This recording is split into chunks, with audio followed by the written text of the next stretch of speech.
Hey guys, it's Jordan Strauss, the guitar coach, and the topic of this video is the secret to playing fast.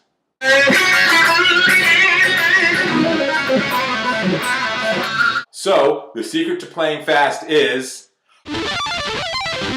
So are you ready for it? You ready to have your mind blown? If I tell you, you'll have to promise not to tell anybody. Here we go. If I tell you, I'm gonna have to kill you. The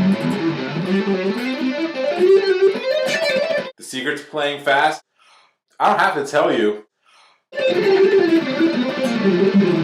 Children, we have to talk. There is no secret. What tricked you? Wait. Don't turn it off. Don't turn it off.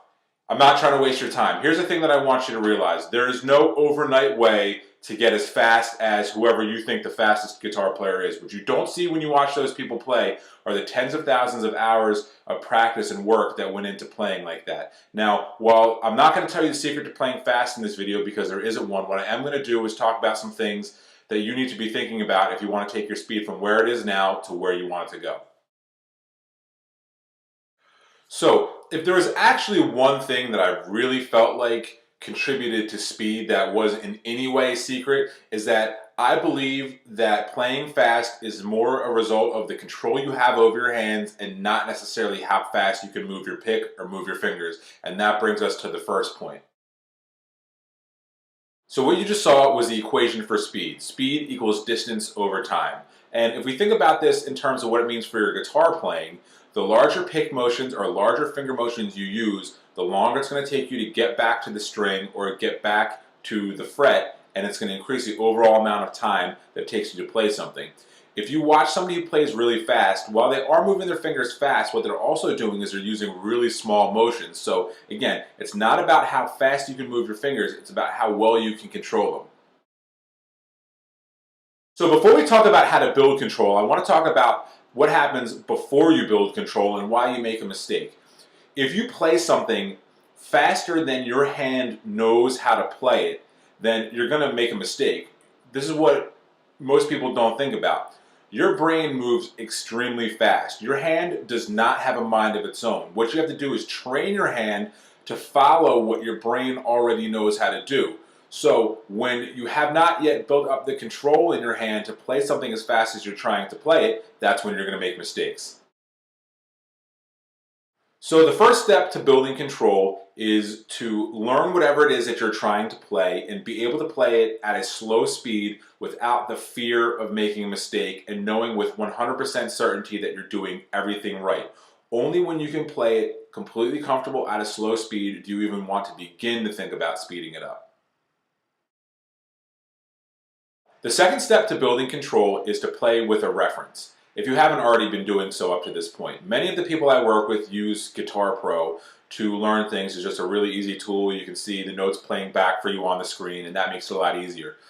The purpose of playing with a reference is that it makes sure that you're playing in time, because a lot of times if you're not playing along with anything, there are little hesitations or things that can happen, and when you actually go to try to play it in time, you can't play it in time because you've been hesitating at a certain part.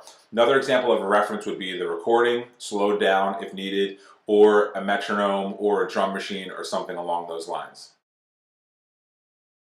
Step 3 to building control is actually speeding up what it is you're working on. Now what I found is that the longer you play it at a slow speed, you're really over and over again reinforcing the motion to your fingers to the point where they really know it. Now, the longer you play it slow, the more aggressive you can be with speeding it up. The faster you want to speed it up, I would be more conservative, meaning speed it up only between 2.5% and 5% every single time. What you want to think about is playing it multiple times correctly in a row before you speed it up. If you play something one time, you've proven that you can play it one time. If you play something twice and you mess up once, you've now only gotten it right 50% of the time, and you know 50% is an F. So the more times correctly in a row you can do something really proves that you have the control and reinforces the control to your fingers so that before you speed up, you actually have a good grip on what you're doing and you're really ready to move to the next speed.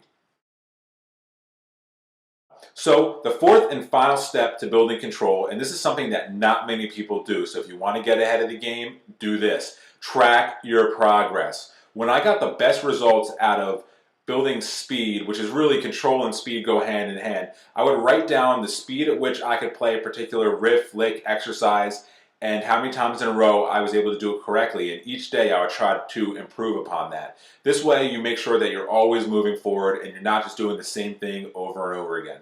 Okay, so hopefully you guys want to kill me a little bit less than you did when I told you that there was no secret to speed.